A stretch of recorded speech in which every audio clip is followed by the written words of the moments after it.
August 6, 1945, Hiroshima, Japan. The morning light drifted softly through quiet streets. Vendors opened their shops, children played by the riverbanks, and the bells from bicycles chimed through narrow alleys. For the people of Hiroshima, the war felt distant. The air raids that had turned other Japanese cities to ashes had never reached here. The city still stood, alive, peaceful, untouched. Tsutomu Yamaguchi, a 29-year-old engineer for Mitsubishi Heavy Industries, was finishing his final day in Hiroshima. After 3 long months designing oil tankers, he was ready to go home, to Nagasaki. As he stepped outside, he breathed in the warm summer air and looked toward the clear blue sky, unaware that this would be the last peaceful sunrise the city would ever see. 8:09 a.m. A silver plane cut silently through the clouds, the B-29 Enola Gay. Inside, Colonel Paul Tibbets prepared to release the weapon that would change history. Below, Yamaguchi walked toward the shipyard with 2 colleagues. Suddenly, he noticed something strange, a glint of light high above, moving slowly across the sky. "It's just another reconnaissance plane," someone said, but the object drifting down wasn't a camera or a flare. It was Little Boy, the world's first atomic bomb, falling straight toward the heart of Hiroshima. In a blinding instant, the world turned white. A sun brighter than any sunrise consumed the city. Yamaguchi was thrown to the ground as the air ignited around him. The explosion tore through buildings, shattering glass, burning everything in its path. The roar that followed wasn't like thunder. It was the sound of the earth itself screaming. He felt his body burning. His eardrums burst. His arm was torn open by flying glass. When the light faded, Hiroshima no longer existed. Hours later, Yamaguchi crawled from the ruins. The city he knew, gone. Everything burned. People stumbled through the smoke. Their clothes melted to their skin. The air was filled with ash and silence. He wandered toward the river, where hundreds of people lay dying, whispering for water. "Please, just one drop." He knelt beside a woman, her face unrecognizable from burns, and poured river water into her trembling hands. For a moment, amidst the horror, he found a small act of mercy. By nightfall, Hiroshima was a sea of glowing embers. Somehow, Yamaguchi found a working train line on the edge of the city. He boarded a crowded carriage filled with the wounded, faces bandaged, silent, haunted. As the train pulled away, he looked through the broken window. The sky behind him still glowed orange. He didn't know if anyone he'd helped had survived. He didn't know how he had. He only knew he had to go home, to Nagasaki. When he finally reached Nagasaki, his wife gasped at the sight of him, burned, wrapped in white cloth, eyes hollow. "You're home," she whispered. He told his story to anyone who would listen, that one bomb had destroyed Hiroshima. Most people didn't believe him. They said it was impossible. But just 3 days later, on August 9th, the sky over Nagasaki began to roar. Yamaguchi looked up and saw a familiar flash of white.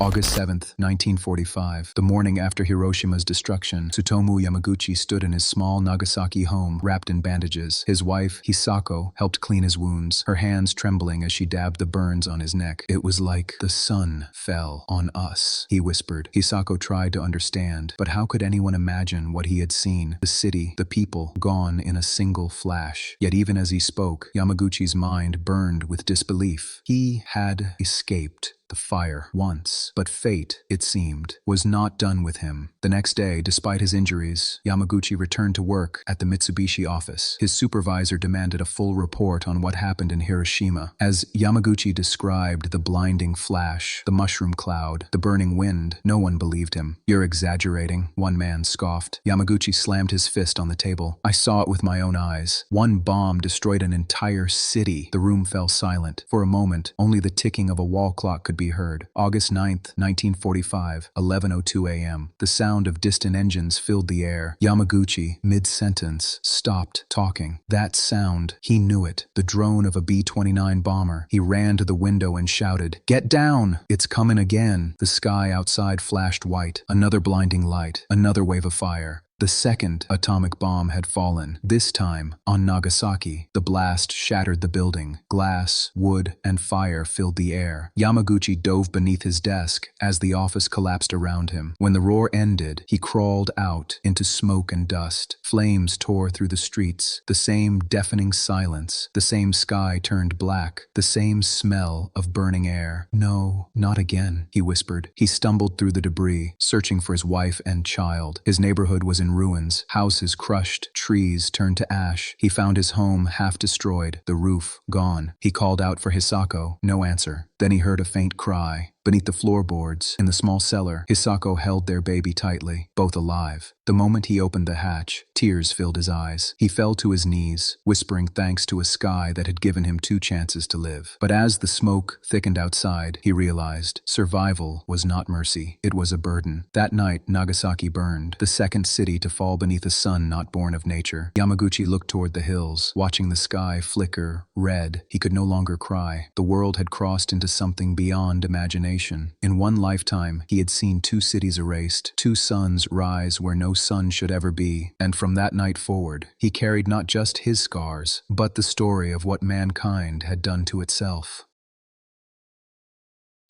Days passed, and Nagasaki no longer felt like Earth. The once bustling port city had become a graveyard of glass and twisted steel. Streets were silent except for the groans of survivors searching for water, food, or loved ones. Yamaguchi walked through what remained of his neighborhood. A child's shoe, a broken watch, a letter half-burned, the remnants of lives that had vanished in an instant. He was not just walking through a city, he was walking through the memory of humanity. The hospitals were overflowing. People lay side by side, burned, blind, bleeding. Yamaguchi volunteered to help, ignoring his own pain. He brought buckets of water, tore fabric for bandages, and whispered comfort to strangers. One woman clutched his hand and asked, "Why did this happen to us?" Yamaguchi could not answer, because there was no answer. The sky had fallen, and no god had stopped it. When the war finally ended, a Japanese official visited Nagasaki to record testimonies. Yamaguchi told his story, first Hiroshima, then Nagasaki. The officer stopped writing halfway through. "You were in both?" he asked in disbelief. Yamaguchi nodded. "I was there, twice." For a moment the man could only stare. Then he whispered, "You are the proof of what we've done, and what was done to us." Months later, the wounds healed, but the mirror told a different truth. Yamaguchi's skin bore scars like rivers of memory across his body. His hair had fallen out. His hearing was damaged. Each morning, he stared at his reflection, whispering, "Why was I spared?" Survival, he realized, was not luck. It was a responsibility. To carry the story for those who could not speak anymore. In the years that followed, Yamaguchi became a teacher. He spoke not about revenge, but about peace. His students, born after the war, often stared in silence as he described the light, the heat, and the silence that followed. "Remember," he said softly, "war is not glory. It is fire that consumes everyone, soldier and child alike." The students would bow, tears forming quietly, and through them, his memories began to heal the world, one heart at a time. One night, he returned to the riverbank near Nagasaki's ground zero. The city had rebuilt, but the air still whispered with ghosts. He placed a single paper lantern on the water. As it drifted away, he whispered, "For the souls who turn to ash, and the hearts that must never forget." The lantern floated under the moonlight, glowing softly, carrying the memory of 2 suns into the dark sea. The years passed, but for Tsutomu Yamaguchi, time did not dull the echoes of the bombs. Every thunderclap still felt like the roar of Hiroshima. Every spark of light reminded him of the sun that had burned the sky. He could not escape it, so instead, he chose to speak for it. For those who could no longer speak at all, Yamaguchi began to travel. From small schools in Nagasaki to distant universities in Tokyo, he told his story, not to accuse, but to awaken. "I was there," he would begin, "in both cities. I saw the light of 2 suns. Students would lean forward, faces frozen. No one could imagine such a thing, to live through the impossible, twice. But when he spoke, it was not fire or fury that filled the air. It was the stillness of understanding. After every talk, people would hand him letters, from survivors, from children of the dead, from foreigners who had never seen war. "My mother died in Hiroshima," one woman wrote. "Thank you for keeping her story alive." Yamaguchi read them all. Sometimes he wept. Sometimes he simply closed his eyes and whispered their names. To remember was to resist oblivion. By the 1960s, journalists began calling him the man who survived both bombs. He appeared on radio and newspapers, even before the United Nations. "I do not speak for fame," he said in one interview. "I speak because silence is dangerous." His message was clear. No nation should ever feel this fire again. On the anniversary of the Hiroshima bombing, Yamaguchi returned to the Peace Memorial Park. The air was heavy with incense and prayers. Thousands released paper cranes and floated lanterns across the river. Yamaguchi stood silently, hands folded, his eyes reflecting the orange glow of the lights drifting away. "This is what we must protect," he whispered. "Peace, born from ashes." In his later years, when his voice trembled and his body weakened, people still gathered just to hear him speak. He would smile softly and say, "I am not a hero. I am a messenger. If I could survive twice, it must be for a reason. To tell you, to remind you that the cost of war is written not in numbers, but in faces." The crowd would bow, and in that silence, there was peace.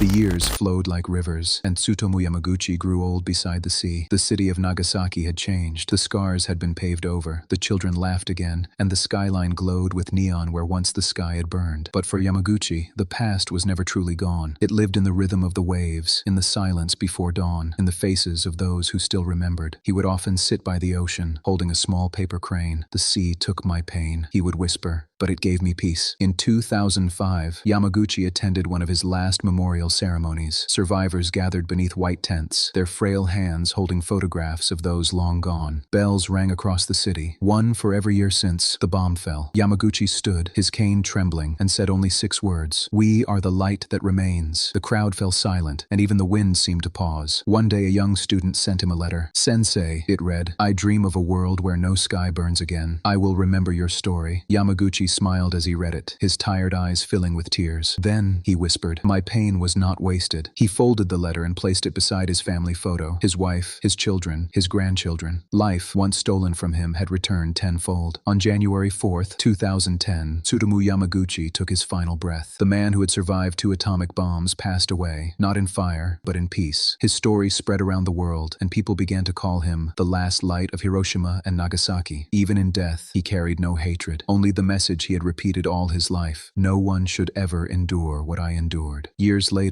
documentaries, schools, and memorials would speak his name. In Hiroshima, children fold 1,000 paper cranes for peace each year. In Nagasaki, the river glows every August with floating lanterns, each carrying the names of those lost. And in those glowing lights, his story still drifts, carried by time, by memory, by love. The sun rises each morning over Japan, golden and gentle. The same sun that once burned the world now gives it life. As the light touches Hiroshima and Nagasaki, it reminds us, from destruction came compassion, from ashes came remembrance, from one man's voice came peace, and somewhere, in that eternal dawn, Tsutomu Yamaguchi's spirit still walks, beneath the same sky he once feared, now reborn in light.